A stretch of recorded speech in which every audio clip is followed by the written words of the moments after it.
Good morning, fellow Nigerians.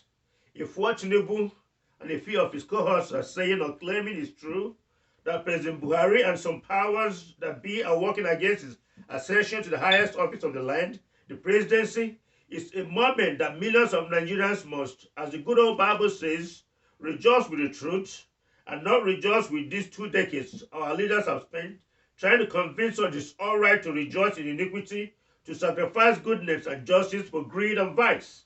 It's going to be a watershed moment if President Buhari and his cabinet stand up for what is right for Nigeria and not just what is right for Tinubu and APC.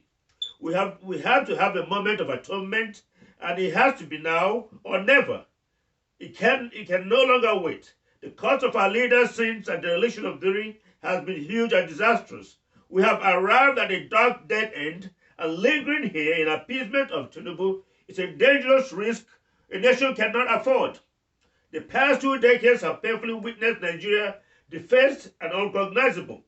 Millions of Nigerians have become pawns in the hands of our leaders.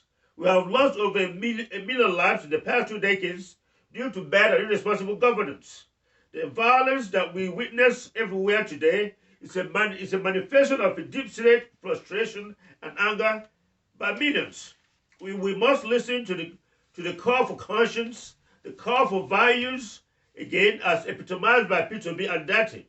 And if President Buhari could summon the courage and fortitude to ensure that Nigeria has a new leader who does not represent the status quo, a leader with a true gender mandate rather than one rigged into office, it will be a desperately needed affirmation, a departure from a rattling conundrum, a new moral awakening that Nigeria is capable of salvaging itself and choosing life over death, choosing decency over corruption and theft, choosing goodness over vice, choosing progress over failure.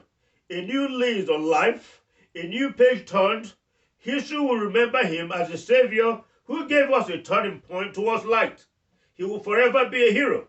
Like I've said many times, no nation seeking redemption will continue worshipping idols. And Tinubu sadly is an idol. We have seen his health, no matter how he tries to conceal it. He's a patchwork of steroids and strong pain medications. He can no longer speak over 10 minutes without losing his train of thoughts. We have seen that every day. Nigeria's problems have truly piled up and need a 24 hours, 365 days president to address them. I'm not even going to touch on the issue of character, but just to say that character matters. It needs to matter in this new nation in many of our eyes and in our dreams. And it's not personal. It's not about one man.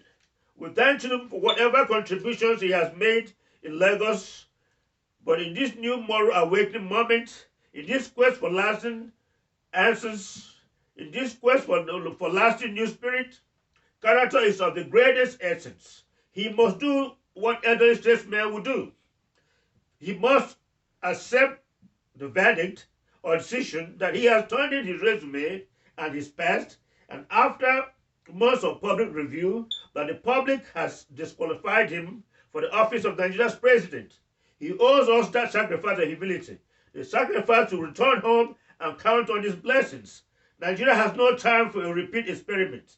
We have to find our greatness now. We have to rebuild. We have to unite. We have to make the necessary changes. We can now win this impending war against decadence with those who created decadence, those who are decadent themselves. Thank you, and may God bless you.